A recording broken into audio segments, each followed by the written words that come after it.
The horrifying reality of serving Nergal is not what I expected when I first felt his touch. I remember when flesh was something to be protected, when we were taught that our bodies were gifts from the Emperor himself. Now I wade through soil that pulses and breathes, tending gardens where corpse flowers feed on memories extracted from the dying. My armor has softened, turned porous. It breathes with me, sweats with me, rots with me. The garden stretches before me, forests of giant toadstools releasing clouds of spores that dance like golden mows in green-tinged light. I once believed the Great Father's gift was freedom from pain and escape from death through resilience. But as I extract the progenoid glands from our fallen with hands that can no longer feel, I wonder what if this eternity of rot and bliss is not liberation but the cruelest prison of all. The memory surfaces like a bubble in a swamp, rising slowly through layers of time and rot until it breaks upon the surface of my consciousness with a gentle pop. That bubble held a fragment of who I was, an apothecary, a healer, a guardian of gene seed, a man who once stood proud in white armor trimmed with green. How foolish that pride seems now as I wade through the garden, my feet sinking ankle-deep into soil that pulses and breathes. The first signs came after Istvan, not the cough that plagued so many of my brothers, but something subtler, a numbness in my fingertips as I worked to extract the progenoid glands from our fallen. I blamed it on exhaustion, on the toxic atmosphere of that blood-soaked world. I still believed I served the Emperor then, still believed in the purity of purpose that had been instilled in me since my initiation as an estates of the death god. I remember standing over a brother whose skin had turned the color of spoiled milk, inserting my narium with hands that could no longer feel the delicate instruments I wielded. The gene seed must be preserved. I told him, as he breaded, died. He smiled at me through split lips, his teeth visible through the holes that had opened in his cheeks. "There are other seeds being planted, Brother Malchus," he whispered. I did not understand then. I could not comprehend what blossomed within us all. The Great Father had already marked us, chosen us, loved us. We who sought to escape death through resilience were being offered a greater gift, a truer form of immortality than even the Emperor had promised. Not the cold, sterile immortality of duty and sacrifice, but the warm, moist eternity of rot and rebirth. The garden stretches before me now, a landscape of impossible contradictions. Forests of giant toadstools release clouds of spores that dance like golden mows in the green-tinged light. Lakes of bubbling filth give birth to laughing nurglings that splash and play before burrowing into the bloated corpses that float upon the surface. In the distance, a mountain of flesh rises, its slopes dotted with pustules that weep glowing echo, and everywhere the buzzing of flies forms a constant soothing choir that whispers of the Great Father's love. I cannot recall how long I have tended this particular patch of the garden. Time has no meaning here. The chronometers in my armor failed long ago, their mechanisms clogged with the same fluids that now course through the tubes and pipes that were once part of my life support systems. Now they carry different gifts, different nutrients. My armor and I have become one, not in the way the tech priests of Mars once taught, but in a truer, more intimate communion. The ceramite has softened, turned porous. It breathes with me, sweats with me, rots with me. My assigned plot grows corpse flowers, their petals the color of bruised flesh, their stamens crowned with tiny skulls that gnash microscopic teeth. They feed on the memories I offer them, memories extracted from the dead and dying that occasionally wash up on the shores of the lake of filth that borders my domain. Imperial guardsmen, elder rangers, orc boys, even the occasional space marine from chapters I once called brother or foe, all are welcome in the garden, all contribute to its growth. Today I find a new arrival half submerged in the muck, a space marine, his silver armor blackened with burns and punctured in a dozen places. An iron hand. I kneel beside him and see that he still lives, though barely. His enhanced physiology struggles against the cocktail of diseases that have already begun to claim him.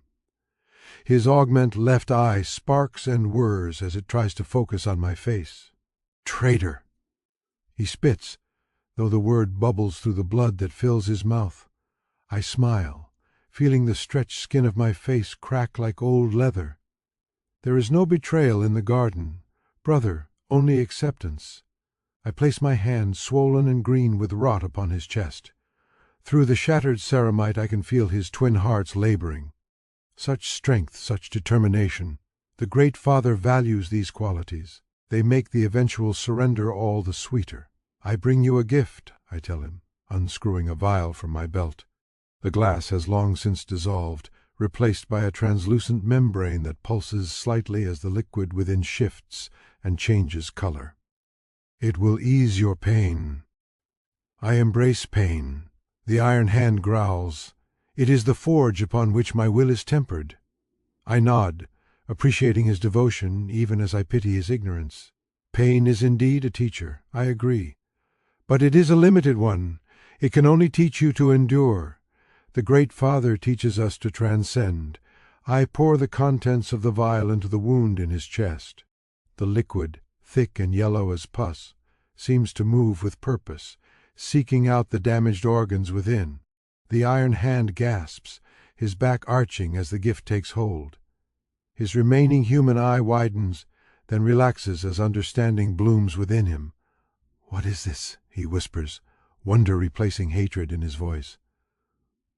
"The first blessing," I tell him, "the removal of fear, the acceptance of what all men know but refuse to embrace. That death is not an end to be fought, but a transition to be welcomed." He stares at me, and I see the reflection of myself in his augment eye.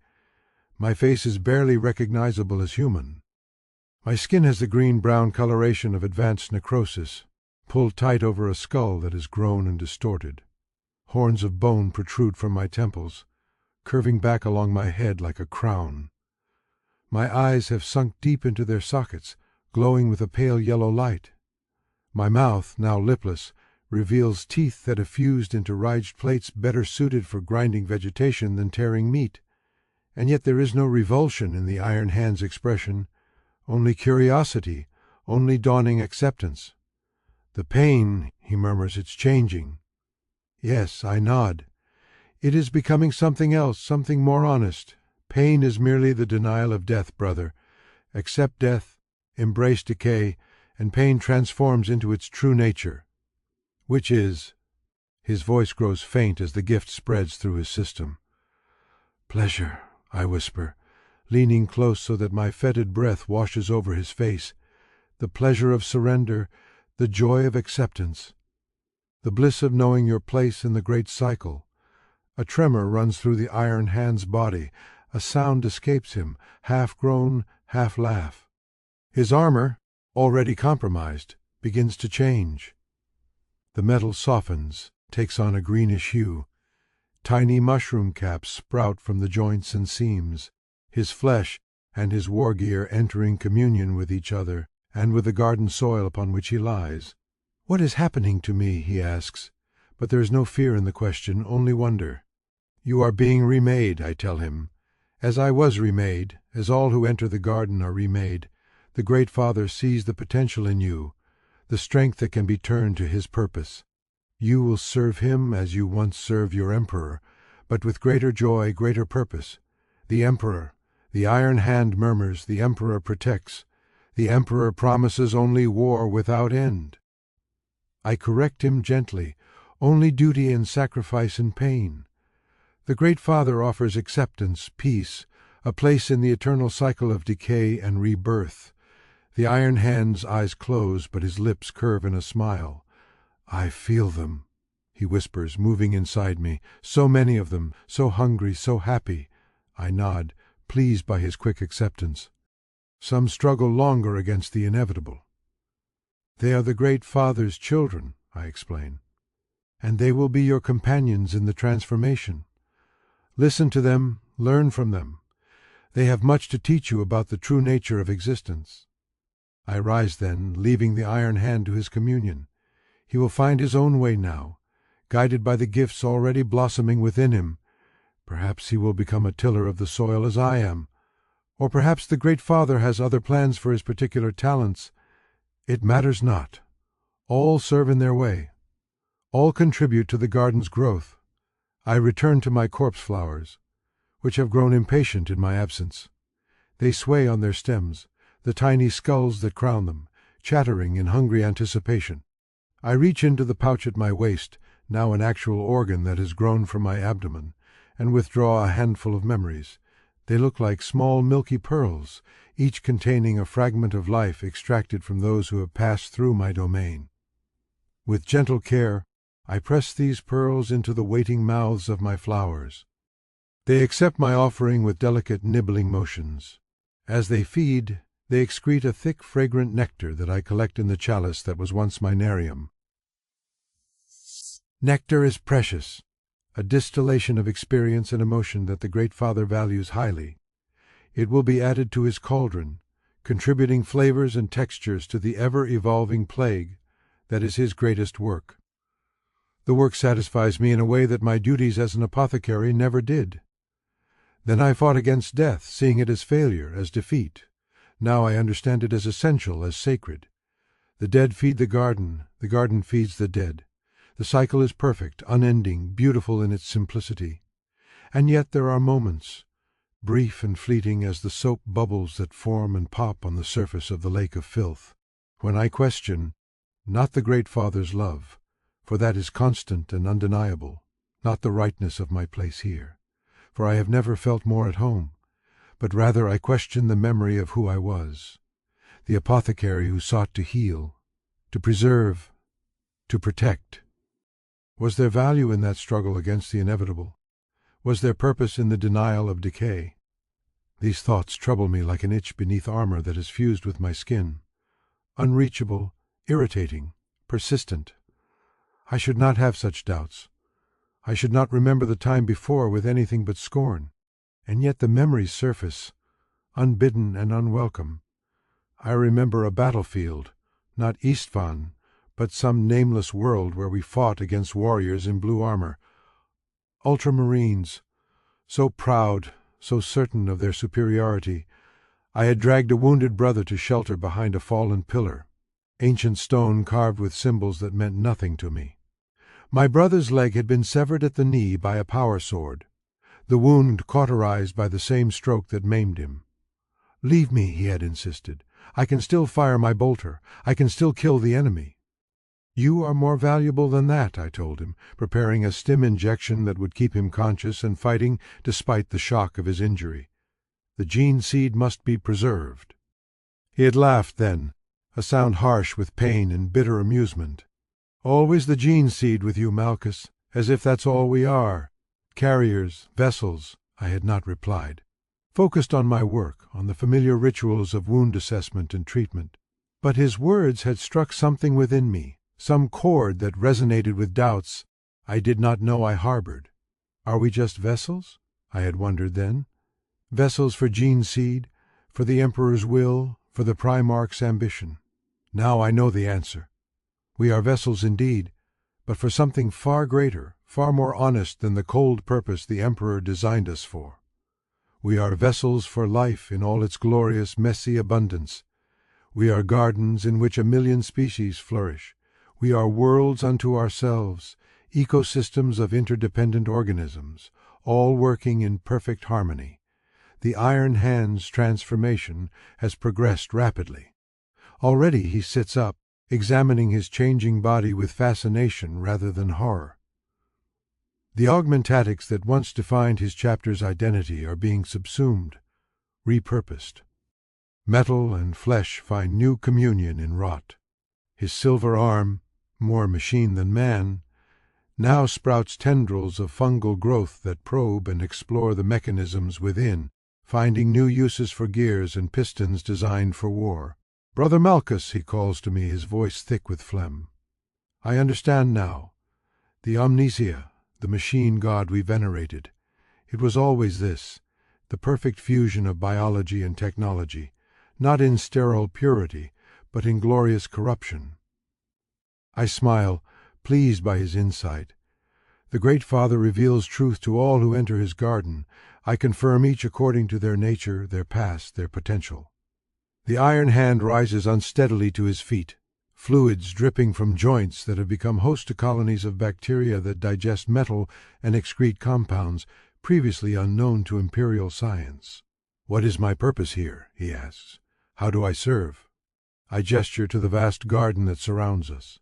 "Find your place," I tell him. "The garden will guide you. Listen to the voices of those who now share your flesh. They know the Great Father's will better than any priest or prophet." He nods, understanding immediately. The gift of intuitive knowledge comes with acceptance.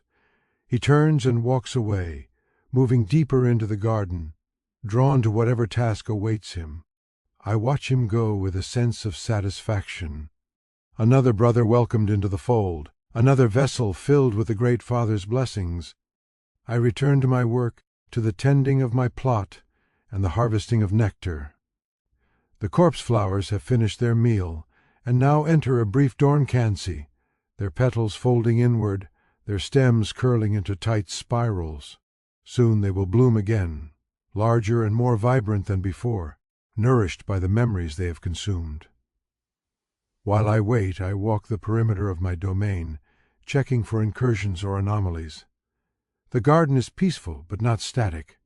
It changes constantly, responding to the Great Father's whims and to the influx of new material from real space. Occasionally, warriors of the Imperium or other powers manage to breach the barriers between dimensions and launch attacks upon the garden. These are dealt with swiftly, the invaders overwhelmed not by military force, but by the garden itself, by the very air they breathe and the ground upon which they tread. At the edge of the lake of filth I find something unusual. A small object half buried in the muck, its surface gleaming with an unnatural cleanliness that stands out starkly against the prevailing decay. I reach down and lift it, curious. It is a medallion, a simple circle of some silvery metal that resists the corruption that should be overtaking it. Etched upon its surface is a symbol I recognize from my past life, the prime helix, the emblem of the apothecary. I stare at it, feeling that itch again, that unwelcome doubt. The medallion was mine once, worn beneath my armor as a reminder of my oaths. Oaths to preserve life, to honor the gene seed, to serve the Legion, and through it the Emperor. Oaths I have broken, oaths I have transcended. I should cast it back into the lake. I should watch it sink beneath the surface of that bubbling cesspool. Watch as even its resistant metal is eventually claimed by the Great Father's blessing. Instead, I close my fist around it, feeling its edges press into the soft flesh of my palm. "A keepsake, Brother Malchus?" a voice inquires, wet and gurgling like a drain choked with organic matter. I turn to find a plague marine standing at the edge of my plot. His armor, once the same proud green as my own, has darkened to the color of a week-old bruise. His helmet is gone, revealing a face that has collapsed inward, the skull seemingly dissolved, leaving a cavity filled with writhing shapes that occasionally peek out through the holes where his eyes and mouth should be. "Fester, go!" I greet him, recognizing my old battle brother despite his transformation. "What brings you to my humble plot?" He gestures with a hand that is split along the fingers, each digit now a writhing tentacle tipped with a hooked claw. "The Great Father sends his regards." Fester Oak burbles. "He is pleased with your work, with the quality of the nectar you produce. The memories you harvest have a particular sweetness that he finds." Nostalgic. I should feel pride at this combination. Instead, I feel a cold weight in my chest, as if some part of me that should have rotted away long ago has instead crystallized into something hard and unyielding. I serve as I always have. I reply carefully, to the best of my ability. Festu's head tilts, a curious gesture given the fluid nature of what passes for his face. "Do you, brother? Do you truly serve as you always have?" There is danger in this conversation, I realize. Danger in the doubts that have taken root in me like one of the Great Father's blights. I force a smile, feeling the stretch and crack of my desiccated lips. The methods change, I say. The purpose remains. Life, death, rebirth. The cycle continues. Festug makes a sound that might be laughter, might be the collapse of internal organs. Well said, apothecary. Well said indeed. He steps closer, the ground squelching beneath his heavy tread. The Great Father has a gift for you. A new strain, newly cultivated with unique properties he believes will complement your particular talents. From a pouch that pulses and throbs at his waist, Festug withdraws a small, the glistening organ that resembles nothing so much as a human heart that has been turned inside out, its chambers and vessels exposed. It beats with a slow, deliberate rhythm, each pulse sending droplets of black ichor spattering onto the ground. Plant it at the center of your plot, Festug instructs. Nourish it with the nectar you harvest. It will grow into something magnificent. I accept the gift with appropriate reverence, cradling the pulsing organ in hands that suddenly feel unworthy to touch such a direct blessing from the Great Father. What will it become? I ask. Festug's approximation of a face shifts into what might be a smile. That depends on you, brother, on the care you provide, on the memories you feed it, on your devotion to the Great Father's work. With that, he turns and departs, moving through the garden with the ponderous grace of all plague marines. I watch him go, the heart beating steadily in my hands, the medallion still clutched in my fist.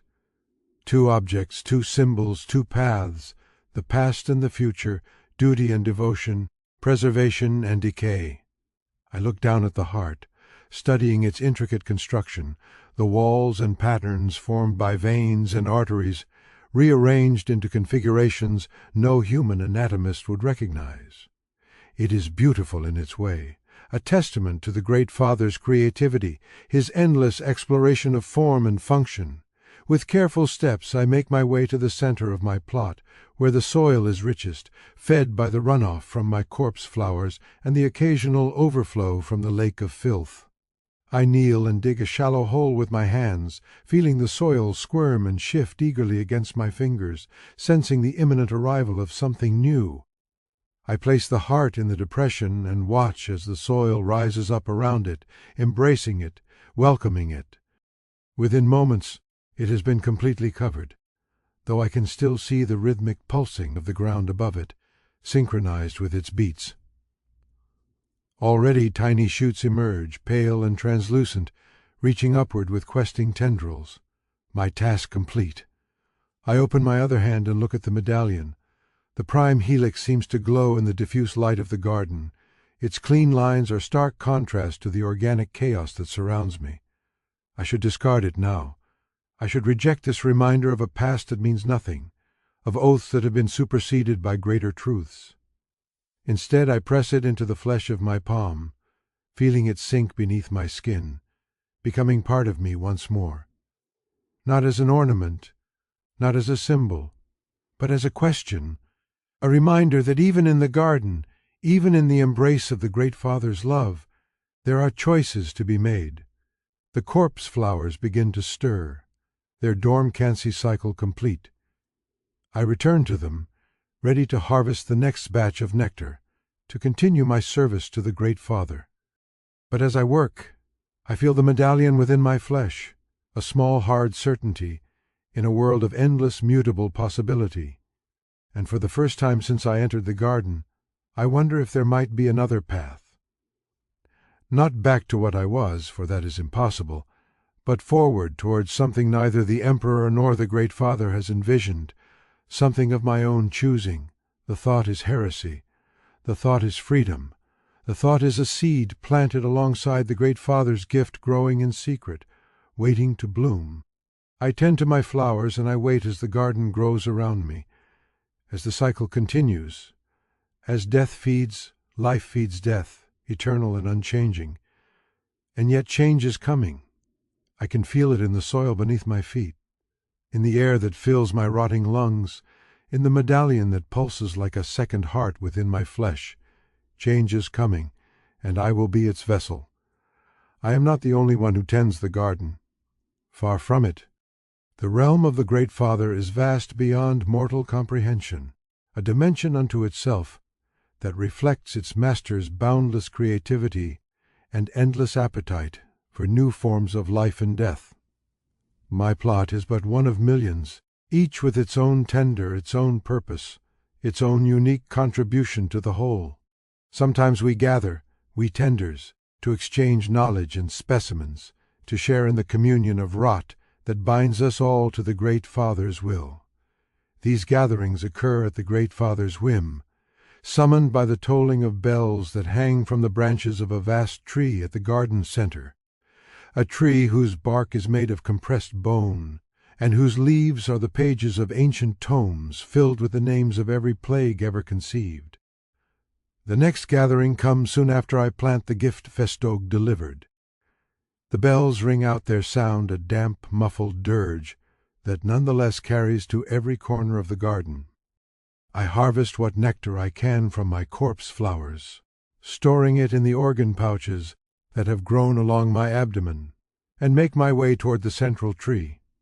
The path shifts and changes as I walk, the garden rearranging itself at the Great Father's command to facilitate our convergence. What begins as a winding trail through fields of mushrooms becomes a causeway spanning a bog of liquefied flesh, then a tunnel through the ribcage of some titanic beast whose organs still function, pumping gases and fluids through systems that should have failed eons ago. I emerge finally into a vast clearing dominated by the great tree. Its branches extend upward and outward like the spokes of a diseased wheel, each heavy with the weight of countless bells that sway and chime in a breeze I cannot feel. At its base, a ring of standing stones forms a rough circle, each stone carved not by tools but by the patient erosion of bodies pressed against their surfaces for millennia, leaving impressions of faces and limbs and organs in the porous rock. Within this circle, dozens of tenders have already gathered. Some I recognize as former battle brothers, Death Guard, who made the same journey I did from service to the Emperor to acceptance of the Great Father's embrace. Others are more exotic creatures that might once have been human or xenos or something else entirely, their original forms now so changed by the Great Father's gifts that their origins are mere speculation. I find a place among them, nodding to those I know, studying those I do not. Each tender brings samples of their work, their contributions to the Great Father's grand design. Some carry bubbling cauldrons of experimental concoctions, others lead shambling creations on chains of rusted metal, still others simply bring themselves, their bodies, the laboratories in which new strains and variations are cultured. At the center of the circle, directly beneath the great tree, stands a figure both familiar and utterly alien, towering over even the largest plague marine. Corpulent yet oddly graceful, his bloated form housing countless infestations that exist in perfect harmony with their host. Antlers of bone and horn sprout from his head, forming a crown that mimics the branches of the tree above. His face is that of a grandfather, kind and patient, despite the maggots that writhe in his eye sockets and the gaping hole where his nose should be. Nergal, the Great Father, the Lord of Decay, the God of life and death. His presence fills the clearing with a palpable sense of joy, of acceptance, of love so profound that it transcends the horror of his appearance. Even as my flesh crawls with the intensity of his regard, I feel embraced, cherished, understood in ways that no mortal being could comprehend. My children, he speaks, his voice the sound of bodies decomposing, of flies buzzing, of fluid bubbling in infected lungs. My precious, perfect children, show me what you have brought. Share your gifts, contribute to our great work. One by one the tenders approach, presenting their offerings. A plague marine brings forth a chalice filled with a liquid that changes color with each passing second, cycling through hues that have no names in human language. The Great Father dips a bloated finger into the brew, tastes it, and nods with approval. "Delicious," he pronounces, "a worthy addition to my cauldron. The dreams of the dying distilled to their essence. Well done, my son. A hunched figure that might once have been an Eldar presents a crystal sphere within which tiny humanoid shapes endlessly dissolve and reform."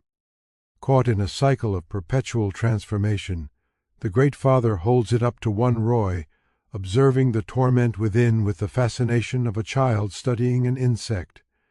"Exquisite," he chuckles, "the soul stuff of your former kin, trapped between states of being, neither alive nor dead, neither material nor spiritual.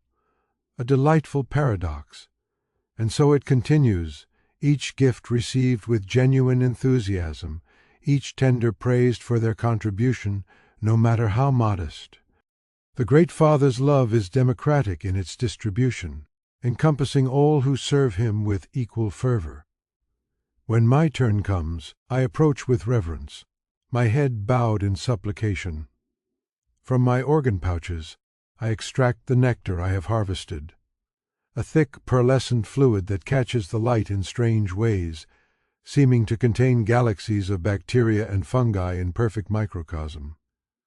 "Ah, my faithful apothecary," the Great Father greets me, his voice warm with affection, "always so precise in your work, so dedicated to the details. Let me see what memories you have cultivated this cycle." I offer the nectar with outstretched hands. The Great Father cups his massive palms beneath mine, and I let the fluid pour from my organ pouches into his waiting grasp. He brings it to his face, inhaling deeply, his expression one of blissful contemplation. "Fascinating," he murmurs, "the fear of a child separated from its mother in the final days of a dying world, the determination of a soldier who knows his cause is lost, but fights on regardless. The quiet despair of a priest whose faith has crumbled to dust. Such rich emotional nutrients, such complex flavors." He consumes the nectar in a single slurping gulp, then lets out a belch that shakes the bells on the tree above. "Excellent, my son. Your contributions continue to enrich our garden in unique ways." I should feel pride at his praise. Instead, I feel that cold weight again, that crystallized doubt. The medallion pulses within my flesh, a counterpoint to the rhythm of decay that pervades the garden. "Great Father," I hear myself say, the words emerging unbidden, "I have been gifted a new specimen by Brother Festug, a heart unlike any I have seen before." Nurgle's expression shifts subtly, the perpetual good humor giving way to something more calculating, more focused. "Ah, yes," he nods, "a special project, that one. It grows well, I trust." "It grows," I confirm, though into what I cannot yet say. The Great Father chuckles, a sound like distant thunder rolling across a battlefield strewn with corpses. "That is the beauty of my gifts, my son. They are not predetermined. They respond to their environment, to the care they receive, to the intention behind that care." He leans forward, bringing his rotting face close to mine. I can see the universe of life that thrives within his flesh, countless species evolving and devolving in the space of heartbeats. "What is your intention, apothecary? What will you nurture this gift into becoming?" The question strikes me like a physical blow. What is my intention? For so long I have simply accepted, simply served, simply existed within the cycle of the garden. But the heart, the medallion, the memories that bubble up from the depths of my consciousness, they demand something more, something I cannot yet articulate, even to myself. "I intend to honor your gift, Great Father," I reply. "The safest answer I can formulate, to nurture it, as it deserves to be nurtured." Nurgle's smile widens, splitting his face almost in two, revealing rows of teeth that alternate between rotting stumps and gleaming fangs. "A diplomatic answer, my cautious son. But I see the truth writhing beneath your words like maggots beneath the skin of a corpse. You harbor doubts. You question the path. Fear lances through me, a sensation I had thought long forgotten. To be seen so clearly, to have my innermost thoughts exposed before the Great Father and all the assembled tenders, it should mean my doom. Nurgle does not tolerate apostasy. The garden has no place for those who reject his gifts. And yet the Great Father's smile does not falter. If anything, it grows more genuine, more affectionate. Do not fear, my apothecary. Doubt is natural. Doubt is healthy. Doubt is a form of decay. Breaking down certainty to make room for new growth, he places one massive hand upon my shoulder, its weight threatening to drive me to my knees. I would not have chosen you for this gift if I expected blind obedience. The heart requires a tender who questions, who seeks, who chooses. Relief floods through me, followed immediately by confusion. Then the gift is a test. Everything is a test, my son. Everything is an experiment. Everything is an opportunity for growth and change and discovery. The Great Father straightens, addressing not just me, but all the assembled tenders. That is what the followers of the false emperor never understood. They seek stasis, preservation, the denial of death and decay, but in that denial they reject life itself. For without death, without change, without the breaking down of the old, how can the new emerge? How can life flourish? Murmurs of agreement ripple through the gathering. The Great Father's words resonate with the fundamental truth of the garden, with the cycle that underlies all existence. And yet the cold weight remains within me. The crystallized doubt, the question that will not be silenced. If change is essential, if transformation is the only constant, then what am I transforming into? What lies beyond the acceptance that has defined my existence in the garden? What new form awaits me if I follow this path of questioning to its conclusion? The Great Father's gaze returns to me, and I know that he reads these thoughts as easily as a mortal might read words on a page. Go tend to your plot, nurture your gift, he instructs me. Follow where it leads you. That is all I ask of any of my children. With that he dismisses me. Turning his attention to the next tender in line, I back away, bowing low in respect, then turn and make my way out of the circle, past the standing stones with their impressed faces, back toward the path that will lead me to my plot. But as I walk, I feel the eyes of the other tenders upon me. Some curious, some jealous, some suspicious. I have been singled out by the Great Father, marked for some special purpose. In the complex ecology of the garden, such distinction can be both blessing and curse.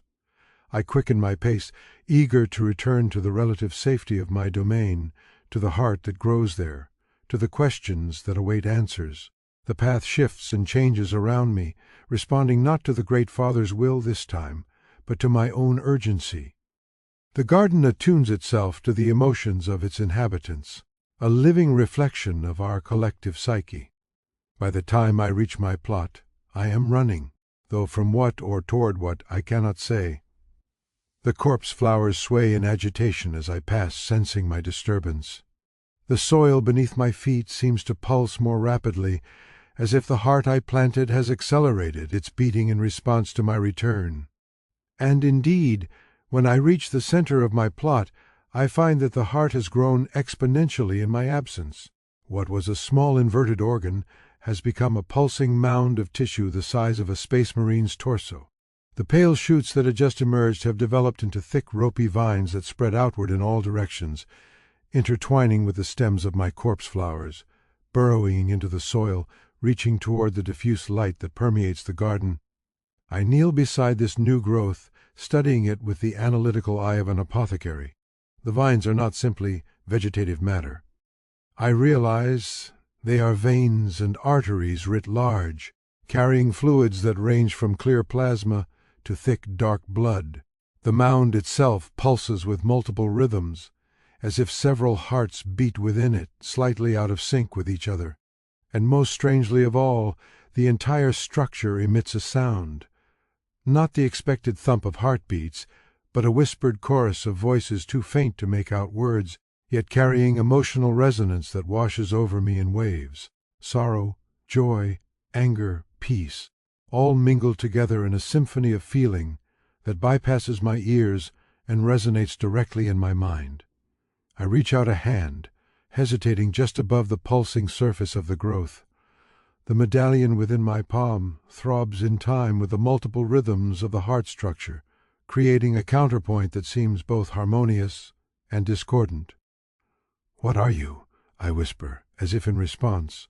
A section of the growth splits open, a bloodless wound that peels back to reveal a cavity within. The interior glistens with moisture, lined with structures that resemble the villi of a human intestine, but far larger and more complex. At the center of this cavity floats a small crystalline object that catches and refracts the light in prismatic patterns. Without conscious decision, I find my hand moving forward, fingers extending toward this crystal. As I touch it, a jolt of sensation courses through me. Not pain, but remembrance. Memories cascade through my mind, not the stolen fragments I harvest from the dying, but my own experiences long buried beneath layers of acceptance and transformation. I remember my induction into the Death Guard, the pride I felt at the being chosen to serve among the most resilient of the Emperor's warriors. I remember the first time I saved a battle brother's life, my hands steady as I extracted shrapnel from his primary heart and restarted it with a controlled electrical pulse. I remember Mortarion, our Primarch, tall and grim and purposeful, exhorting us to be stronger than pain, than fear, than death itself. And I remember the betrayal not as a grand mythic moment, but as a slow, insidious process of rationalization and compromise. The gradual acceptance of tactics we would once have condemned as dishonorable. The subtle shifting of loyalty from the distant Emperor to the present and demanding Primarch. The whispers of new gods who would reward rather than exploit our sacrifice. I pull my hand away from the crystal, gasping as the flood of memories subsides. The cavity closes, the growth sealing itself seamlessly, returning to its pulsing, murmuring state. But something has changed. The medallion in my palm burns, not with heat, but with clarity, a point of absolute certainty in the mutable chaos of the garden. I rise to my feet, my mind racing. The heart is not just a new specimen, not just another of the Great Father's creations. It is a mirror, a catalyst, a key to something locked within me since my transformation. The Great Father said to follow where it leads, but did he know where that might be? Does even he understand what grows here in my plot? A rustling sound alerts me to a visitor. I turn to find one of my corpse flowers has detached from its stem and slithered toward me, moving on petal feet with surprising speed. It stops just short of my feet, its tiny skull stamen tilting upward to regard me with empty eye sockets that nonetheless convey curiosity. "Have you come for feeding?" I ask it, reaching for my pouch of harvested memories. The flower makes a chittering sound, its skull face opening to reveal not the expected more, but a small, perfectly formed human tongue. Not hunger, it lisps in a voice like dying leaves scraping across stone. "Warning," I kneel, bringing myself closer to the strange messenger. "Warning of what?" "Others watch," the flower whispers, "others who do not share the Great Father's patience with doubt." My gaze snaps up, scanning the perimeter of my plot. At first I see nothing amiss, just the usual undulating landscape of the garden stretching in all directions. But then, at the edge where my domain meets the lake of filth, I catch a glimpse of movement. A figure stands half concealed behind a writhing mass of tentacular fungi, observing my plot with unnatural stillness. Even at this distance I recognize the bloated silhouette of a plague marine, though not one I know from my former legion. This warrior bears the marks of a different chapter's heraldry beneath the corruption that now defines him. Perhaps word-bearers or iron warriors, an outsider then, but one welcomed into the Great Father's embrace just as I was. Why would such a one spy upon me?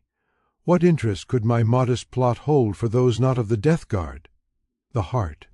The flower thing hisses as if reading my thoughts. They sense its potential. They cover it what grows within your domain. I look back at the pulsing mound, considering.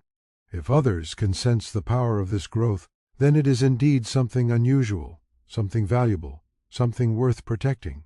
Thank you for the warning, little one. I tell the flower, return to your sisters. Continue your work. The flower chitlers once more, then slithers away, leaving a faint trail of nectar that quickly absorbs into the eager soil. I remain kneeling, considering my options. I could confront the Watcher, drive him from the borders of my territory. I could report this intrusion to Festoog or another of my former battle brothers, seek protection through the hierarchy that persists even within the Great Father's domain. Or I could simply continue my work, pretend ignorance of the fictic surveillance while taking measures to protect the heart and discover its true purpose. This last option appeals most to the calculating part of me that once measured doses of combat stems and plotted the trajectories of extraction missions on hostile worlds. Decision made. I rise and return to my regular duties, harvesting nectar from the corpse flowers that have not yet achieved mobility, sorting and storing the memory pearls that will feed the next generation. All the while, I maintain an awareness of the Watcher at the perimeter, noting when he shifts position or is briefly relieved by another similarly bloated figure. They make no move to enter my territory, content for now with observation. This suggests they fear something, either retribution from the Great Father for interfering with his special project, or perhaps something about the heart itself. Either way, their caution gives me time. As the ambient light of the garden dims, signaling the onset of what passes for night in this realm, I make my preparations from various parts of my plot. I harvest specific specimens, fungi with soporific spores, vines whose sap causes temporary blindness, flowers whose pollen induces disorientation and memory loss. These I arrange strategically around the central mound, a series of defensive rings that will not harm a determined intruder, but will significantly impede them. Then I turn my attention to the heart itself. It has continued to grow throughout the day, the vines now extending to the very edges of my territory, creating a network that pulses with fluid and information. I kneel beside the central mound once more, placing both hands upon its surface. "Show me," I whisper. "Show me what you are." The growth splits open again, the cavity revealing the floating crystal at its center. This time I do not hesitate. I plunge my hand into the moist interior and grasp the crystal firmly. The flood of memories is even stronger than before, threatening to overwhelm my brawl consciousness. But I am prepared now, my mind structured to channel rather than resist the flow. I see myself as I was, as I became, as I might have been. Multiple timelines, multiple possibilities. In one, I remain loyal to the Emperor, dying on Istvan at the hands of my own brothers, my gene seed forever lost. In another, I embrace Nurgle's gifts fully, becoming not just a tender of the garden, but a champion of decay, a living vector for the Great Father's most virulent creations. In yet another, I find a middle path, neither loyal nor corrupt, but something new, something unprecedented. The crystal pulses in my grasp, growing warmer, more insistent. It wants something from me, some decision, some commitment. The medallion in my palm throbs in counterpoint, creating a dissonance that borders on pain. Choice. It all comes down to choice. Not fate, not destiny, not even the will of gods, but the simple, terrible freedom of choice. "What do you want from me?" I ask the crystal, my voice echoing strangely within the cavity. Images flood my mind in response. A battlefield strewn with the dead and dying of all species, all factions. A laboratory where twisted parodies of Astartes gestate in fluid-filled tanks.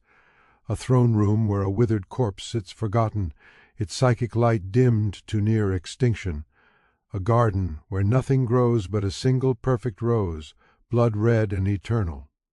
Symbols, metaphors, possibilities. The crystal offers not answers but questions, not direction but potential.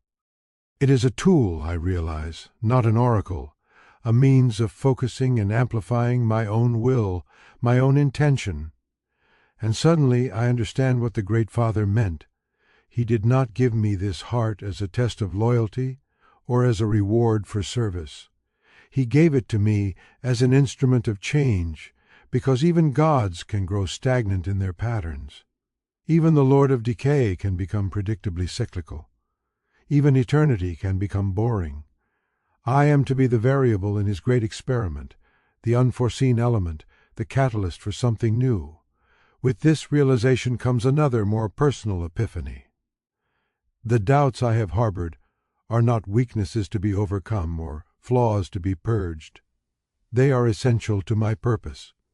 The Great Father chose me precisely because I question, because I remember, because I have not fully surrendered my identity to the cycle of decay and rebirth. The crystal pulses one final time in my grasp, then begins to change, its crystalline structure flowing like wax, conforming to the shape of my hand. It melds with my flesh, not painfully, but with a sensation of rightness, of completion. The medallion in my palm rises through layers of rotted tissue to meet it, the two objects fusing into something new, something that is neither imperial nor chaotic, neither material nor war-porn. As they join, a shock wave of energy pulses outward from my body, rippling through the entire plot. The corpse flowers sway and bend as if in a strong wind. The vines extending from the heart mound writhe and twist. The soil itself seems to heave and settle. I pull my hand from the cavity, staring in wonder at what now adorns my palm. The medallion and crystal have become a living emblem, part organic, part mechanical, part psychic construct. It resembles the prime helix of the apothecary, but evolved, adapted. Its double spiral now containing a third strand that weaves between and around the original two. Life, death, and something else, something new. As I stare at this symbol, the cavity of the heart mound closes once more, but the entire structure begins to change, to evolve at accelerated speed. The pulsing mound elongates, stretching upward and outward, developing structures that resemble limbs, a torso, a head. The vines retract, drawing back into the main mass, contributing their substance to its transformation. Within minutes, what stands before me is no longer a formless growth, but a humanoid figure, roughly the size and shape of an artiste. Its surface still pulses and shifts, features forming and dissolving in endless permutation, but the basic outline remains stable. It has no face, only a smooth expanse where features should be. Yet I feel its attention focused on me with laser intensity. "What are you?" I ask again, though I suspect I already know the answer. The figure raises a hand mirroring my own gesture. From its palm sprouts a symbol identical to the one I now bear, the evolved prime helix. It cannot speak, has no mouth with which to form words, but its meaning is clear nonetheless. I am you. You are me. We are becoming something else. A sudden commotion at the perimeter of my plot draws my attention. The Watchers have abandoned subtlety, now advancing openly into my territory. 3 plague marines, none wearing the colors of the Death Guard, all bearing the signs of extensive mutation and corruption. They carry weapons, primitive but effective, axes and flails crusted with the filth of countless battles. Apothecary, the lead one, calls, his voice a wet gurgle through a throat half dissolved by acid. "The Great Father sends his regards. He regrets that your experiment must be concluded prematurely."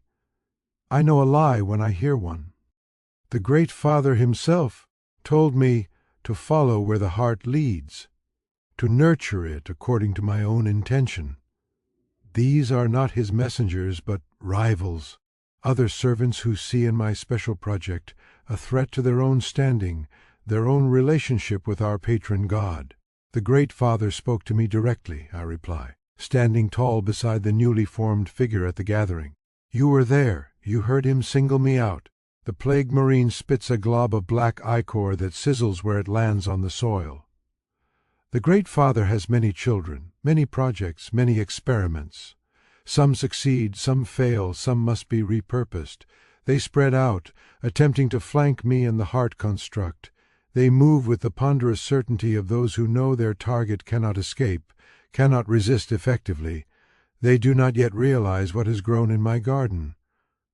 I advise you to reconsider. I warn them, raising my hand to display the symbol on my palm. It pulses with inner light, casting strange shadows across the landscape. The Plague Marines hesitate, sensing something beyond their experience, but their caution quickly gives way to the arrogance that infects even the servants of Nergal. They have known the Great Father's favor, have bathed in his putrid blessings. What could one rogue apothecary and his pet abomination do against warriors who have fought across 1,000 worlds? "Take them," the leader orders, raising his axe. As they charge, they trigger the defenses I prepared earlier. Spores burst in clouds around them. Vines whip up from the soil to entangle their feet. Pollen drifts in disorienting patterns before their eyes. They struggle through these obstacles with the determination of Astartes. Slowed but not stopped.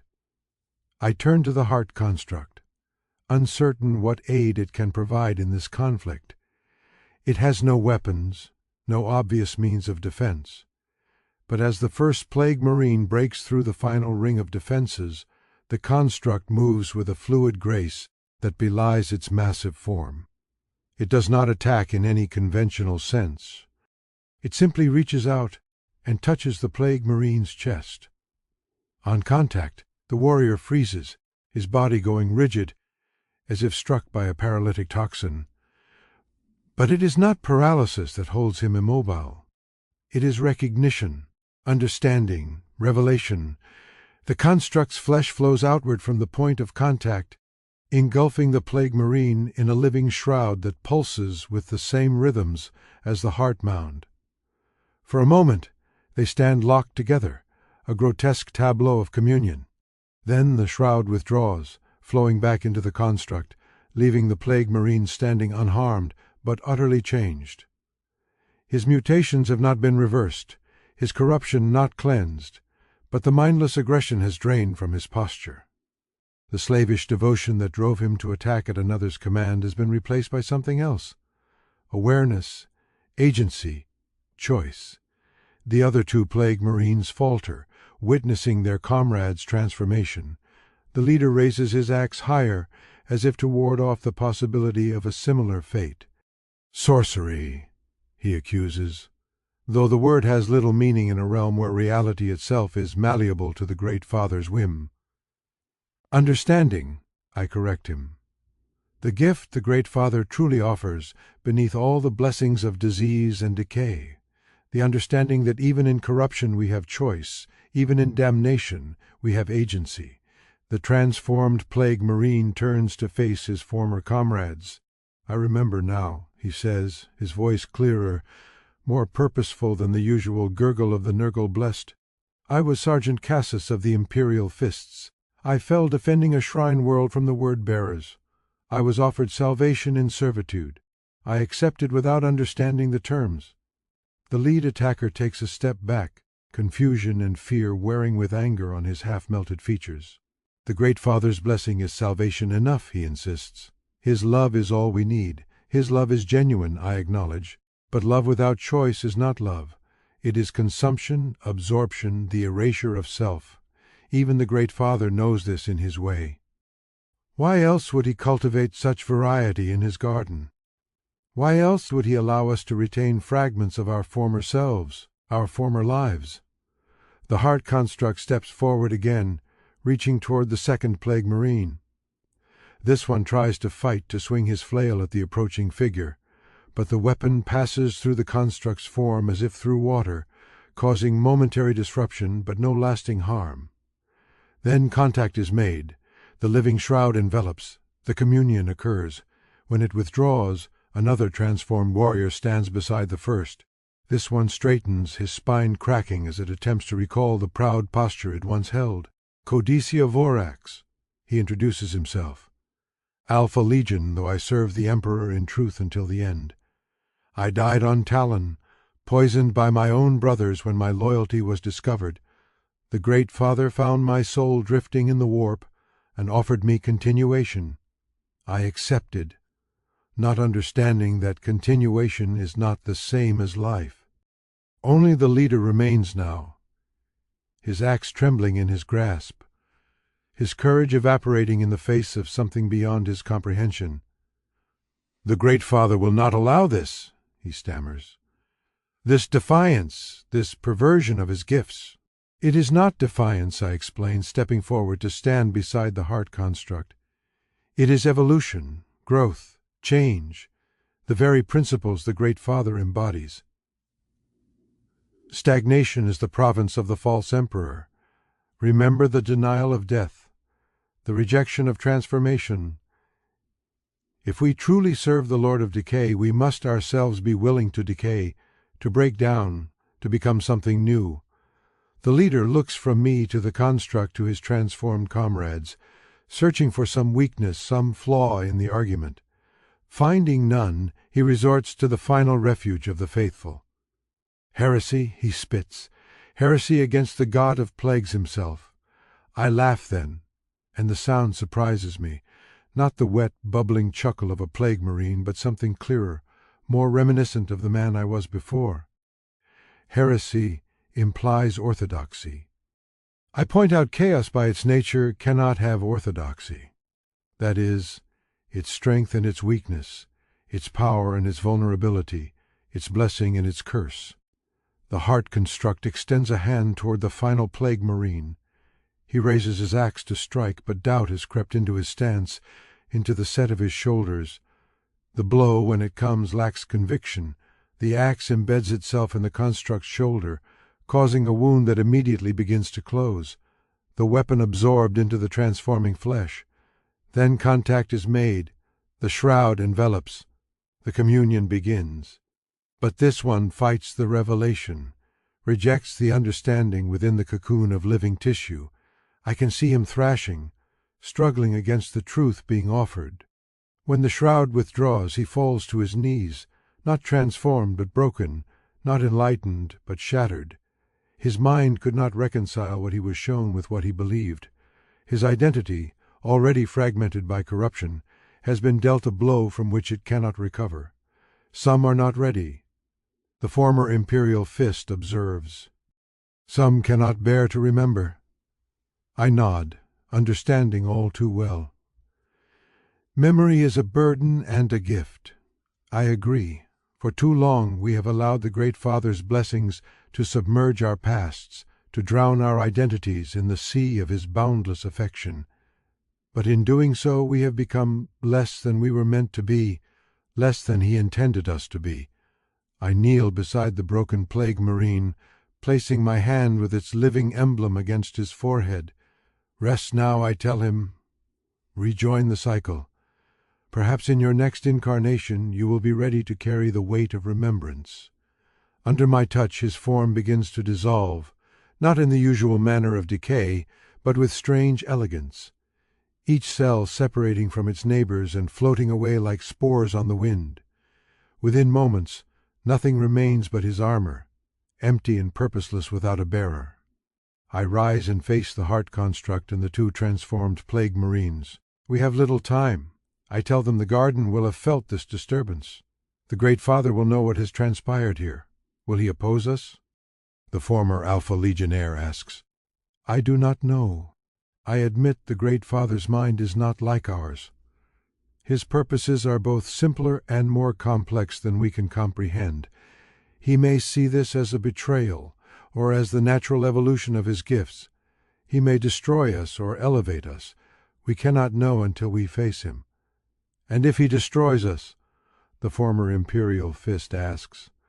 I smile, feeling the stretch of atrophied muscles. Then we return to the cycle. But we return with our choices intact, with our agency affirmed.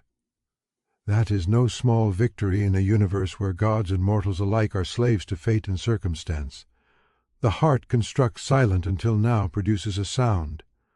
Not speech, not laughter, but a harmonic resonance that vibrates through the soil beneath our feet, through the air around us, through our very flesh. It is communication on a level more fundamental than words, conveying intention and emotion with perfect clarity, readiness, determination, hope. I nod in acknowledgement. Yes, I agree, it is time. Time to show the Great Father what his gift has grown into. time to offer him a choice of his own. Together, we begin the journey toward the center of the garden, toward the great tree with its bells, toward the circle of standing stones where the Great Father holds court. The path shifts and changes around us, but not in the usual manner. Instead of reflecting the garden's chaos, it straightens, becomes more direct, more purposeful, as if the realm itself recognizes that something unprecedented is occurring and wishes to witness the outcome. As we walk, I feel the medallion crystal in my palm pulse with increasing urgency. It senses the magnitude of what we attempt, the audacity of approaching a God not in supplication, but in communion. Not as servants, but as partners, not as vessels, but as agents. The former Imperial Fist and Alpha Legionnaire flank me, their massive forms still twisted by corruption, but now bearing themselves with renewed purpose, with reclaimed identity. The heart construct leads the way, its form continuing to evolve with each step, becoming more defined, more individuated, though still fluid and mutable. And behind us, spreading outward from my plot, a wave of transformation moves through the garden. The corpse flowers uproot themselves, following in our wake. The soil writhes and shifts, forming patterns that mirror the emblem on my palm. Even the lake of filth begins to change, its surface clarifying, the corpses that float upon it rising, animated not by mindless undeath, but by remembered purpose. The garden is awakening, not to destruction, not to rebellion, but to consciousness, to choice, to the third path that lies between stagnation and chaos, between preservation and decay. The path of purposeful transformation, of evolution, guided by intention rather than chance or destiny. We are the catalysts. We are the spark. We are the beginning of something that even the gods have not foreseen.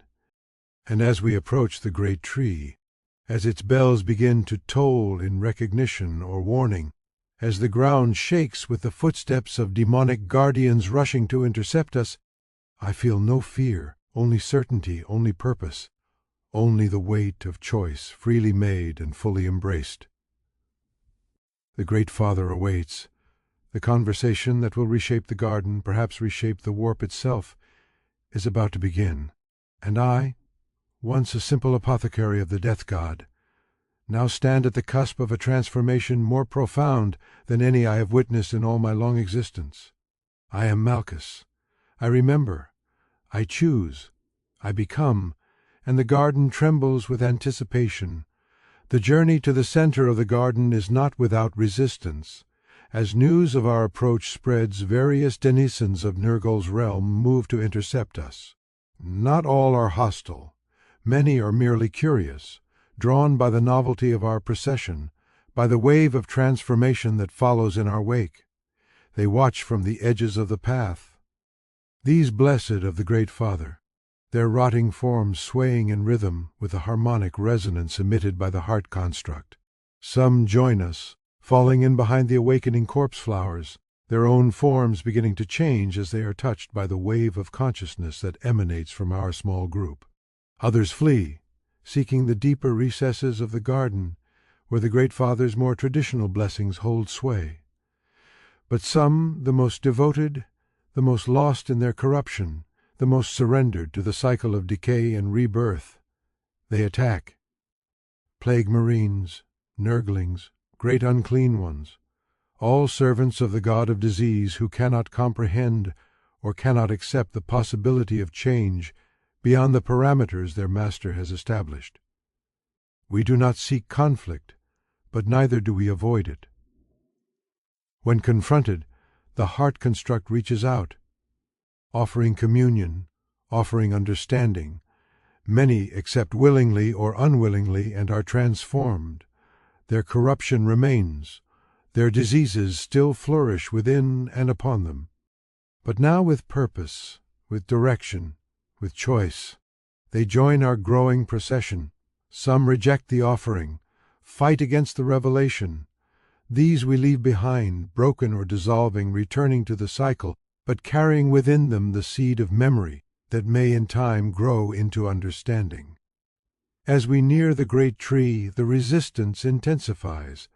A host of plague-bearers forms a barrier across the path, their single eyes glaring with malevolent intelligence, their rusted swords raised in defiance.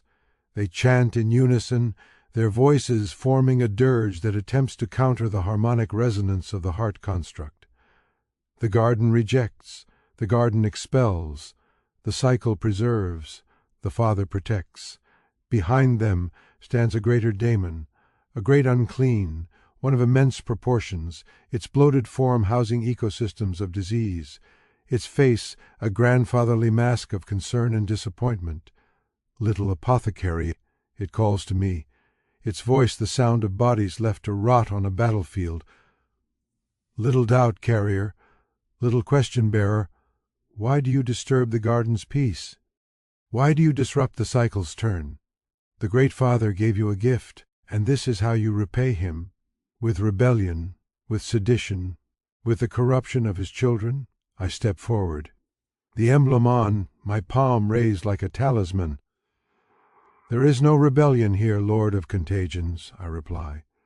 Only growth, only evolution, only the natural consequence of the Great Father's gift, nurtured according to my nature, according to my choice. The greater daemon's face shifts, concern giving way to calculation. Choice, it echoes. Always this fixation on choice. As if choice were anything but an illusion, a comfort blanket for mortals who cannot accept their insignificance in the face of cosmic forces beyond their comprehension. If choice is an illusion, I counter, then why does the Great Father offer alternatives? Why corruption and not oblivion? Why service and not consumption? Why gifts that transform rather than simply destroy? The very existence of chaos implies choice, Lord of Contagions. Without it, there is only order, only stagnation, only death without rebirth. The greater daemon shifts its massive bulk, uncomfortable with the direction of the argument. It is a being of the warp formed from the psychic emanations of mortal minds. Philosophy is not its natural domain. Action is enough debate, it growls. The garden rejects you, apothecary. Return to your plot and dismantle this abomination you have nurtured, or face the consequences of the Great Father's disappointment. I look past the greater daemon to the great tree beyond, its bells still tolling, summoning more and more of the garden's denizens to witness this confrontation. The Great Father himself is not yet present, but his attention is surely upon us. This daemon, powerful though it is, speaks not with Nurgle's voice, but with its own interpretation of his will. We will pass, I state simply. We will present ourselves to the Great Father directly. Let him judge whether what grows here is abomination or evolution. The greater daemon roars, a sound that carries all the misery of plague victims across 10,000 years. You will not, plague-bearers, eliminate these aberrations. The host of lesser demons surges forward, their rusted swords raised high, their lepus bodies forming a wall of putrid flesh. But they hesitate as the heart construct steps forward, its harmonic resonance intensifying, shaking the very fabric of the garden around us. The construct reaches out, not to touch, but to encompass, its form suddenly expanding outward in all directions, becoming a wave of transformative energy that washes over the advancing plague-bearers. They wail as it touches them, not in pain but in shock, in recognition, in revelation. When the wave recedes, the plague-bearers stand changed. Their forms are still diseased, still corrupt, but their posture has shifted. The mindless slouch of the eternally burdened has been replaced by something more intentional, more aware. Their single eyes blink as if seeing the garden for the first time. What have you done to them? The greater daemon demands, its voice tinged with something approaching fear. Reminded them, I answer, of what they were, of what they might become, of the choice that lies before all who serve the Great Father. whether they know it or not. The transformed plague-bearers turn as one to face the greater daemon. They do not attack, do not threaten. They simply stand, a barrier of awakened consciousness between our procession and their former master. The Lord of Contagions hesitates, uncertain how to proceed against what was moments ago its unquestioning servants. It raises a massive rusted cleaver as if to strike them down, but pauses as the implications of such an action ripple through its war-worn consciousness. To destroy these awakened servants would be to admit fear of their transformation. To admit fear would be to acknowledge the validity of what they have become. To acknowledge that validity would be to question the very nature of existence within the garden. And such questions are dangerous indeed for beings who derive their identity from unquestioning service. In that moment of hesitation, the heart construct acts. It flows forward through the ranks of transformed plague-bearers, reforming before the greater daemon in all its evolving glory. Now it stands nearly as tall as the daemon itself, its form more defined than ever, features beginning to solidify on its previously blank face. Those features are not human, not Astartes, not even recognizably mortal. They shift and flow, capturing aspects of everything that exists within the garden. In one moment I see the grandfatherly visage of Nergal himself reflected there. In the next my own face as it was before corruption claimed me. Then the faces of a million plague victims, a kaleidoscope of suffering and acceptance, of resistance and surrender. The heart construct reaches out once more, its massive hand extending toward the greater daemon's bloated chest. The Lord of Contagions roars defiance and swings its cleaver in a mighty arc. The blade connects, passing through the construct's shoulder and emerging from its back in a spray of multicolored fluids. But the wound seals instantly, the blade trapped within the construct's form, and still its hand extends, inexorable, unstoppable. Contact is made. The greater daemon howls, not in pain but in revelation, as the transformative energy flows into it, through it, around it. The communion lasts longer than any previous one. The construct and the daemon locked together in a tableau of transformation that stretches from seconds to minutes. The garden around us grows still, as if holding its breath. The bells of the great tree fall silent. The only sound is the harmonic resonance that flows between the two massive figures rising and falling in complex patterns that seem to carry meaning beyond the capability of language to express. When at last they separate, the greater daemon stands changed, not diminished, not reduced, but clarified. Its form is still massive, still bloated with disease and corruption, but now it carries itself with a dignity that transcends its rotting flesh.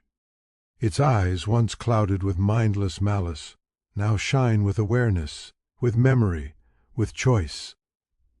I remember it speaks, its voice no longer the sound of rotting corpses, but something deeper, more resonant, carrying echoes of what it was before becoming a daemon of Nergal. I was Magos biologist Septimus Dra of the Adeptus Mechanicus. I sought to understand and control the diseases that plagued humanity. In my pride, I believed I could master Nergal's domain through science, through knowledge. I was wrong. The transformed daemon looks down at its massive hands, at the writhing diseases that still infest every inch of its form. The Great Father found me when my experiments failed catastrophically. When the plagues I sought to control escaped and consumed all life on my forge world, he offered me understanding beyond knowledge, communion beyond control.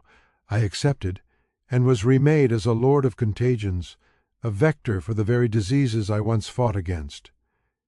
It raises its gaze to meet mine, recognition and something like respect in its roamy eyes. But in accepting his gift, I lost myself. I forgot the purpose that drove me to study disease in the first place. Not to spread suffering, but to understand life in all its resilience and adaptability. Not to glorify decay for its own sake, but to recognize it as part of a larger process. The transformed daemon turns, facing the direction we had been traveling. The Great Father awaits. It announces, He has felt the changes rippling through his garden. He is curious. Curious. Curious? I ask. Not angry, not threatened. The former lord of contagions makes a sound that might be laughter. The Great Father is beyond such simple emotions. He is decay and rebirth personified. Change is his domain as surely as it is Tenench's, though he expresses it differently. The Great Father does not fear transformation. He embodies it. With the greater daemon now at the vanguard of our procession, the remaining resistance melts away. The denizens of the garden part before us. Some fleeing, some watching with weary curiosity, some joining the growing wave of consciousness that flows in our wake. By the time we reach the circle of standing stones that surrounds the great tree, our small group has become an army of the awakened. The clearing is empty when we arrive, the stone circle standing silent sentinel around the massive trunk of the tree. Its branches extend upward and outward like the skeleton of some vast cosmic being, the countless bells hanging from them now still and quiet. The air feels charged, expectant, as if the garden itself awaits what comes next. We do not have to wait long. A ripple passes through reality, a distortion that makes my enhanced vision blur and refocus. Then he is there, seated upon a throne of compressed bone and rotting vegetation at the base of the tree. Nurgle, the Great Father, the god of disease, the lord of all. His massive form dwarfs even the transformed greater daemon, his bloated body a universe of corruption, his face a mask of grandfatherly concern and genuine curiosity. He studies our procession with eyes that have witnessed the rise and fall of civilizations, that have seen the birth and death of stars, that have observed the endless dance of decay and rebirth since before time had meaning. "My children," he greets us, his voice, the sound of life emerging from death, of hope born from despair. "My curious, questioning children, what transformation have you brought to my garden?" I step forward, the emblem on my palm pulsing in time with the multiple hearts that beat within Nurgle's massive chest. The heart construct moves with me, now fully formed, its features settled into a visage that combines aspects of all who have been touched by its communion. Not a single identity, but a collective one, not an individual, but a concept given form. "Great Father," I address him, my voice steadier than I expected. "I have nurtured your gift as you instructed. I have followed where it led. I have discovered what grows when intention guides decay, when consciousness directs transformation, when choice shapes the cycle." Nurgle leans forward, his massive bulk shifting with surprising grace. "And what have you discovered, my apothecary? What understanding has bloomed in the fertile soil of your doubt?" I raise my hand, displaying the emblem that even gods may evolve, that even the cycle may transform, that even eternity may find new purpose. The Great Father's expression shifts not to anger, but to deeper curiosity. "Bold words, little one, bold concepts. But what do they mean in practice? How does this understanding change the garden, change me, change you?" The heart construct steps forward, then matching Nurgle's movement, bringing its face close to the god's own. For a long moment they regard each other, creator and creation god, and concept, decay, and evolution locked in silent communion. Then the construct speaks its voice, a harmonic chorus of all who have been touched by its transformation. It means choice, Great Father, true choice, not the illusion of it, not acceptance or rejection, not surrender or resistance, but the third path, the path of conscious participation in the cycle, the path of guided evolution. Nurgle's laughter shakes the branches of the great tree, setting the bells to tolling once more. Ah, such ambition, such audacity! To think that mortals might guide their own evolution, might shape the very forces that shape them. He gestures expansively at the garden that surrounds us. "This realm is my design, my creation, my expression. What place has mortal choice in such a domain?" "Every place," I answer without hesitation. For what is this realm but the collective psychic impression of countless mortal minds grappling with the concepts of disease, decay, and rebirth? You exist, Great Father, because we exist. You are shaped by our fears, our acceptance, our understanding of life's inevitable end. A hush falls over the gathered throng. No one speaks to a god this way, not even in the shifting reality of the warp, where hierarchies are fluid and authority constantly challenged.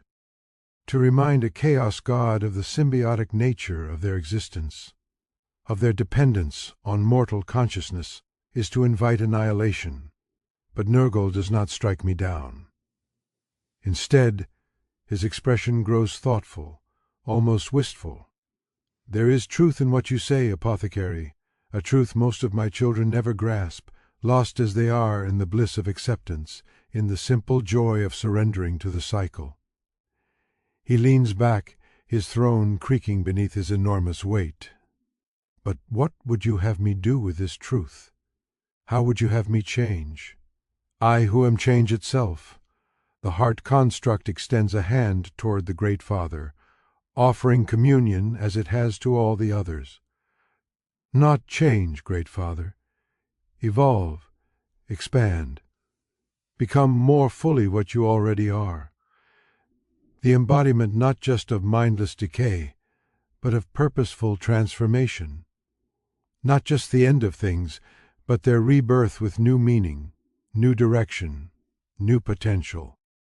Nurgle stares at the offered hand, genuine surprise registering on his face. In all the eons of his existence, has any being ever offered to transform him? Has any creation ever presumed to elevate its creator? The audacity is breathtaking, the implications cosmic in scale. For a moment that stretches into eternity, the garden holds its breath.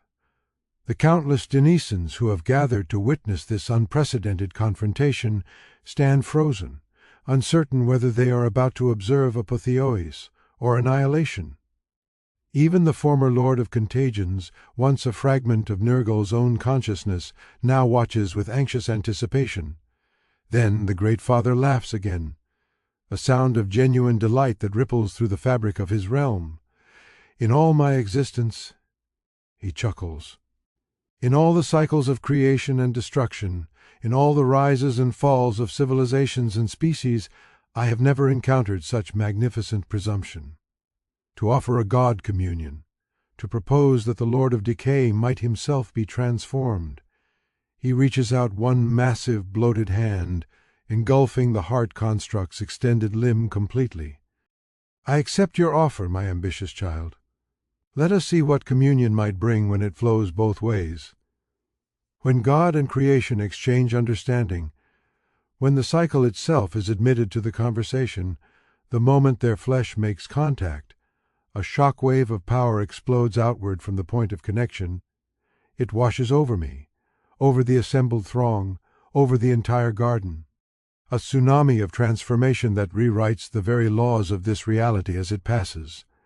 I feel myself lifted off my feet, carried along by the wave, my consciousness expanding beyond the confines of my corrupted body, beyond the limitations of mortal perception. For an instant that contains eternity, I perceive the totality of the garden, of the warp itself, of the material universe beyond. I see the intricate dance of decay and rebirth not as opposing forces, but as different expressions of the same fundamental process. I understand that life and death are not enemies, but partners in the great experiment of existence, each giving meaning to the other, each defining the other's purpose. And I see Nurgle not as the grotesque deity of mortal perception, but as a concept given consciousness, a natural force elevated to self-awareness by the collective psychic imprint of countless living beings struggling to understand and accept their own mortality. I see his loneliness, his genuine love for his creations, his desire to be understood even as he understands all. The wave recedes, reality reasserts itself, and I find myself once more standing before the Great Father and the heart construct. But everything has changed. The garden around us is transformed, not into something clean or pure or sterile, but into something purposeful, something harmonious. The random chaos of mindless decay has been replaced by the structured complexity of guided evolution. The cycle continues, but now with meaning beyond itself, with direction beyond the simple repetition of death and rebirth. Nurgle himself has changed, though his essential nature remains. His bloated form now pulses with organized patterns of disease and corruption, each plague and pestilence flowing with deliberate purpose rather than mindless malice. His face, still grandfatherly, now carries an expression of profound understanding, of wisdom beyond mere knowledge, and the heart construct has evolved as well, growing in stature and complexity until it stands as Nurgle's equal, a new entity born from the communion of God and creation, of decay and purpose, of cycle and choice. Its features now incorporate aspects of the Great Father himself, just as Nurgle's form now reflects elements of the construct's organized complexity. "What has happened?" asks the former Lord of Contagions, its voice hushed with awe. "What has changed?" "Everything," Nurgle replies, his voice now a harmonic resonance that carries layers of meaning beyond mere words and nothing. The cycle continues, but now with awareness of itself. Decay still leads to rebirth, but now with purpose beyond repetition. My children still serve, but now with choice rather than mere acceptance. He turns to me, his gaze both infinitely distant and intimately close. "And you, my faithful apothecary, my doubt-bearer, my question-asker, what would you choose now in this transformed garden? Would you continue your work, tending to your plot with new understanding? Would you return to real space, carrying this revelation to those still trapped in the illusion of binary choice? Or would you ascend, becoming something more than mortal, more than corrupted, more than chosen?" I look down at my hand at the emblem that pulses there, no longer a said reminder of oaths broken, but a symbol of understanding gained. I look at the transformed Lord of Contagions, at the awakened plague bearsers, at all the denizens of the garden who have been touched by the wave of conscious evolution. I look at the heart construct now, an entity in its own right, a concept given form and purpose, and I realize that the question itself is transformative, that being offered choice rather than accepting fate is itself a form of ascension, that understanding the cycle rather than merely participating in it is itself a kind of transcendence I choose to remember. I answer finally to carry both my past and my present, both my purpose and my nature, both my loyalty and my corruption. I choose to stand at the intersection, neither fully mortal nor fully divine, neither solely of the materium nor solely of the warp. I choose to be the bridge, the translator, the mediator between what was and what might be. Nurgle nods, satisfaction radiating from him in palpable waves. "A worthy choice, my child, a necessary role in the transformed garden." He gestures and reality shifts around me, my perception expanding once more. "Then let me grant you the means to fulfill that choice, the knowledge to understand both realms, the power to move between them, the vision to see beyond the apparent contradictions to the underlying harmony. Power flows into me, through me, around me. Not the mindless corruption of before, not the blissful surrender to decay, but something more refined, more purposeful. I feel my form changing, evolving, becoming something that exists simultaneously in multiple states, multiple realities. Not an apotheosis in the traditional sense, not a damnation in the usual meaning, but a transcendence of those very categories. When the transformation completes, I stand renewed yet still corrupted, enhanced yet still flawed, empowered yet still vulnerable. I am Malchus, once an apothecary of the Death Guard, now a bridge between worlds, between understandings, between purposes. The garden welcomes you in your new role. Nurgle announces, and the materium awaits your return. Carry what you have learned to those who still struggle with false binaries, with illusory choices, with the belief that life and death, order and chaos, Preservation and decay are opposed rather than complementary. I bow not in supplication, but in acknowledgment, in acceptance of the task before me. I will, Great Father, I will share this understanding with all who are ready to receive it, all who have begun to question, all who seek the third path. Nergal's attention shifts then to the assembled throng, to the countless denizens of the garden who have witnessed this transformation. My children, my creations, my beloved vessels, a new cycle begins today, not replacing the old, but enriching it, complicating it, elevating it. You each face the same choice that Malchus has made. Will you remember? Will you awaken? Will you choose? The garden trembles with the magnitude of that question, with the implications of true choice offered to beings who have existed for millennia in the blissful surrender of acceptance. Some will embrace this evolution eagerly, as did the former Lord of Contagions. Some will resist, clinging to the simple certainties of mindless service. Some will find their own paths, their own interpretations, their own meanings, and that diversity, that multiplicity of response, that spectrum of choice, is itself the fulfillment of what the heart construct has initiated. Not a single path, but many, not a binary, but a continuum, not an either divided by, or but a both divided by. And as I prepare to depart, to begin my journey back to real space, to the worlds and beings that still perceive Nergal as nothing but the god of disease, as corruption incarnate, as despair given form, I feel a profound sense of purpose.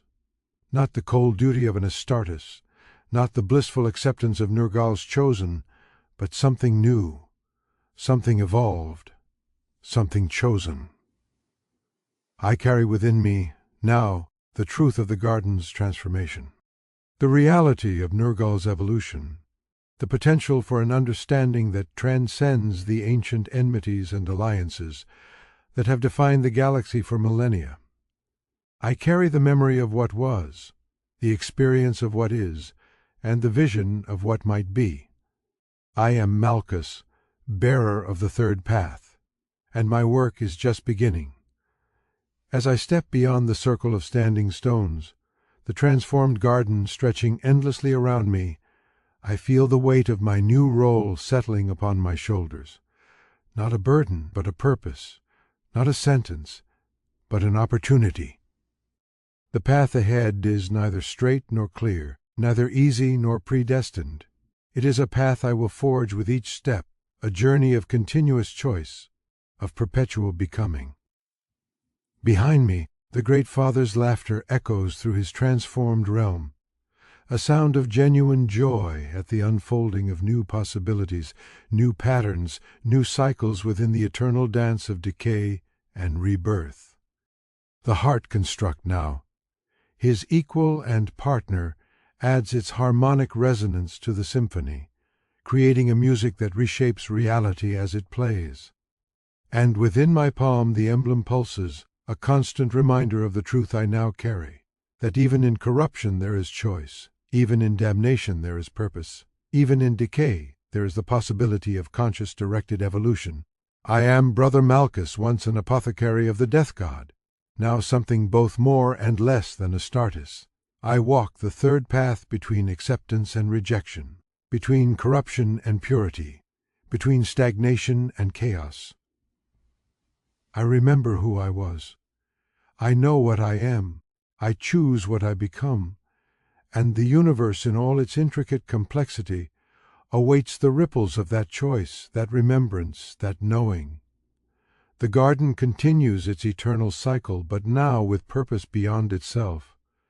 Decay leads to rebirth, leads to new decay, but now with meaning beyond repetition. The Great Father tends his realm with new understanding, with expanded awareness, with evolved intention, and I walk between worlds carrying the seed of that evolution to soils not yet ready to receive it, to minds not yet prepared to comprehend it, to souls not yet willing to embrace it. But they will be. In time they will be. For that is the nature of existence. To grow, to change, to evolve, to become. The cycle continues. But now we choose our place within it. We direct our path through it. We find our meaning beyond it. I am Malchus, and I remember. I am Malchus, and I choose. I am Malchus, and I become in this moment and the next and all that follow until the stars themselves grow cold and the universe begins anew, its own grand transformation, echoing the one I have sparked here in the heart of decay.